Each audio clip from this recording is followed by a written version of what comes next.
Picture this. You walk into your favorite coffee shop, and instead of just buying a latte, the owner says, "Hey, want to own a tiny piece of this place?" That, in the simplest terms, is what a share is. A share represents a slice of ownership in a company, and when you own one, you're not just a customer, you're a part owner. That means if the company grows, becomes more valuable, and makes more money, your piece can grow too.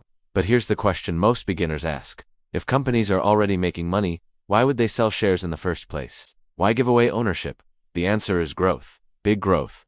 When a company wants to expand, open new locations, build new products, hire more people, enter new markets, it needs capital. And instead of borrowing money and paying interest, many companies choose to sell ownership through shares. This gives them cash up front without monthly loan payments. And in return, investors get a chance to benefit from the company's future success. When a company first decides to sell shares to the public, that moment is called an IPO, or initial public offering. And it's basically the company saying, "We're opening the doors, anyone can now own a piece of us." From that moment on, those shares can be traded on stock exchanges, where millions of buyers and sellers decide what they're worth every second of the day. Now here's something most people don't realize. When you buy a share, you're not just buying a number on a screen, you're buying rights. Depending on the company and the type of share, you might get voting power, meaning you can vote on certain company decisions, like choosing board members. You might get dividends, which are cash payments the company shares with owners from its profits. And you always have the right to sell your share to someone else if you want out. But there's also a trade-off. The more shares a company sells, the more ownership it gives away.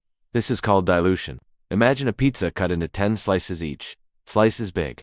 But if you cut it into 100 slices, each one becomes smaller. Companies have to balance raising money with not giving up too much control. That's why founders often keep special shares that give them more voting power, even if they own fewer total shares.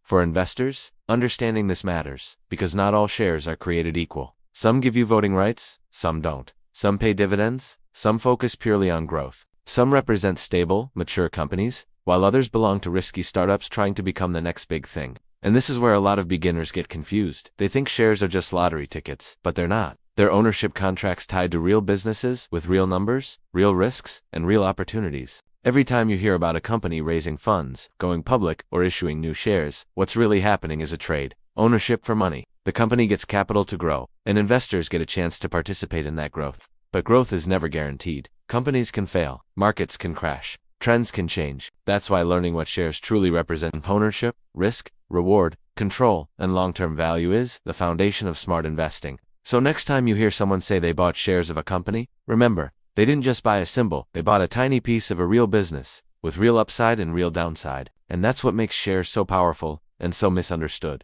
at the same time. And just a quick reminder before we wrap up, this video is for educational and entertainment purposes only, as not financial advice. Always do your own research or talk to a qualified financial professional before making any investment decisions.